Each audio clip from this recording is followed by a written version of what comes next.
Americans are on the side of Trump and the deportations. And when you look at the MAGA voters, have they been swayed? No, they have been emboldened. Everybody thought, okay, well, the markets are in turmoil. And I'm trying to explain to them, you know what? I don't think the average person cares about that. Not yet, anyway. Sure, if we get a recession, then you're going to have other challenges, for sure. But right now, they're looking at, okay, inflation is coming down, and Donald Trump is doing something about illegals that are potentially violent criminals in this country. Why you would stand against deporting illegals that are potentially violent criminals, I don't know. But you know what? CNN is shocked by this. Harry Anton's having some fun here looking at the newest polls. Let's talk about Trump voters and how they feel. Do they regret their vote? I mean, this is the big question, right? I hear all these stories, all these articles. Oh, the Trump voters, they regret what they did back in 2024. I'm here to tell you, very few of them regret what they did back in 2024. What are we talking about? Trump voters looking back at 2024. We got a new poll out. The poll was conducted this month. What percentage would change their vote to a different candidate? We're talking just 2%, just 2%. That's not even a wide spot on the road. And then there's this additional 1% who say they would rather not vote. We're talking overall under 5% might or would have changed their vote, Donald Trump voters back in 2024. And then you ask, okay, the same question to Kamala Harris voters, and it turns out the numbers are rather similar. So if there was a repeat, if folks got to be able to redo their vote that they had back in 2024, would the result be any different?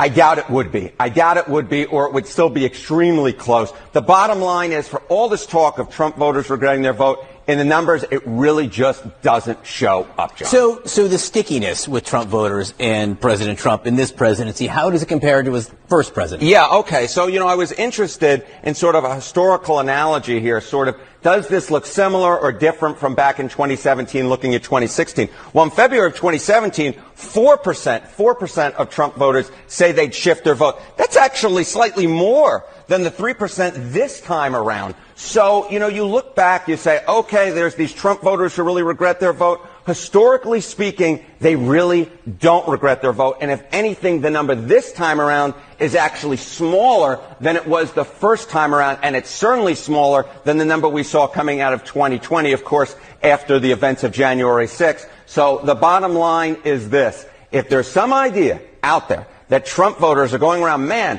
I wish I had voted for Kamala Harris instead of Donald Trump, the numbers say that is a fanciful universe. It really, for the most part, does not exist. What about Nope, doesn't exist. No. America's with them on this. I mean, all the polling shows it. This is what you call logic. Stephen Miller, oh gosh, he was really good. Was he not on Fox this week trying to explain it? Number one, DOJ said a federal court cannot compel the executive branch to engage in any mandated act of diplomacy or incursion upon the sovereignty of another nation. So your argument is that you don't have to bring him back home, but will you? So I want to correct, I hate to do it, Bill, but I got to correct you on every single thing that you said because it was all wrong. First, we won the Supreme Court case, clearly, 9-0.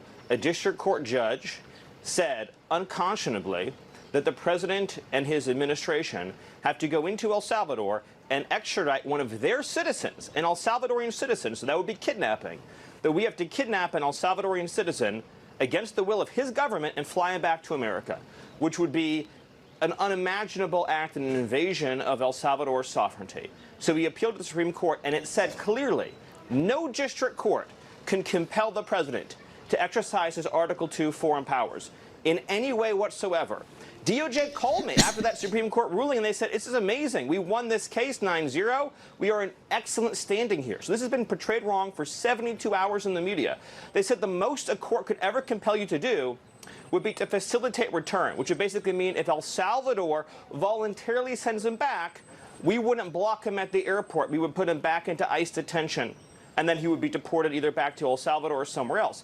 The Supreme Court said that is the most the government can be expected to do. So right, because he's from El Salvador. So what are you supposed to do? Okay, whoops, maybe you didn't mean to deport him. They've come out and said that, but They sent him back to his home country. Like, are they supposed to actually now infringe on the sovereignty of El Salvador? El Salvador, by the way, totally telling Van Hollen, go take a hike. Like, we'll deal with this on our own. Thank you very much. Or talk to the Trump administration, but we're not about to release him to you, buddy. Not happening. It's just amazing. Like, the Democrats are so off on all of this. Like, the optics have been so bad. You got Bondi announcing her case against Maine, right? Because of the Title IX funding with people that are born as boys competing against people that are born as girls. Can you believe I have to say this? You know, even the UK is like, sorry, a woman's a woman. They just came out with the ruling yesterday saying, yep, the unanimous decision in this court is that in terms of woman and sex in the Equality Act of 2010, referring to a biological woman, it does refer to a biological woman. It's a biological sex. And yet, for some reason, they don't understand that up in Maine. The Democrats are just on the wrong side of every single issue over and over and over again. This is what's happening. And I think back to, you know, this particular soundbite I'm going to play you from Scott Jennings, who gets just beaten up, although he sure gives it back. Does he not on CNN every night? This is good. Watch. I think this whole revolution of common sense idea that Trump is pushing, this is the issue that maybe people associate with it the most. Because if there ever was an 80-20 or a 90-10 issue in America, it's this one. I mean, President Trump had the young athlete at the State of the Union the other night who'd been really injured in a volleyball game over it. I saw people posting video of that horrific injury, and I still saw liberals on social media laughing at this person's misfortune. And so I think the Democratic Party is torn up about it, but the American people aren't. Trump used it to political advantage, but then they expected him to do something about it, which he has done. If Democrats don't get on the right side of at least one 80-20 issue in America, they're going to lose again in 28. You know, they will.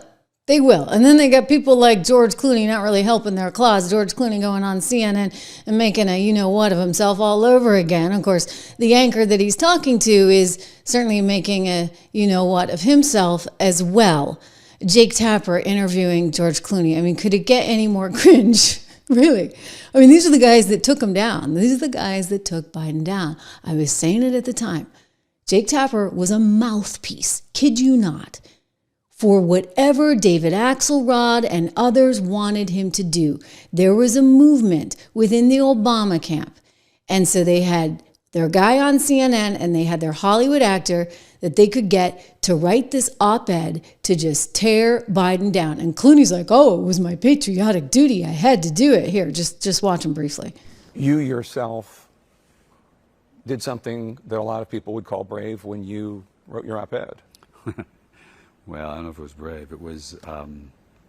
It was a civic duty, because I found that people on my side of the street, you know, I'm a Democrat. I was a Democrat in Kentucky, so I get it.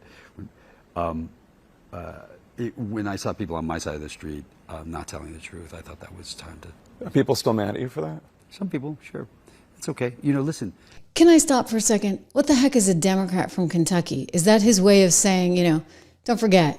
I mean, it was the Republicans, right, who freed the slaves. I'm just saying that was Lincoln's party. So when you say you're a Democrat from Kentucky, like, I don't know what the heck you're trying to communicate with that one, buddy. Ooh. Some people, sure. It's okay. You know, listen, the idea of freedom of speech, you know, the specific idea of it is, you know, you can't demand freedom of speech and then say, but don't say bad things about me. Right. Yeah, that's the deal. You have to take a stand if you believe in it.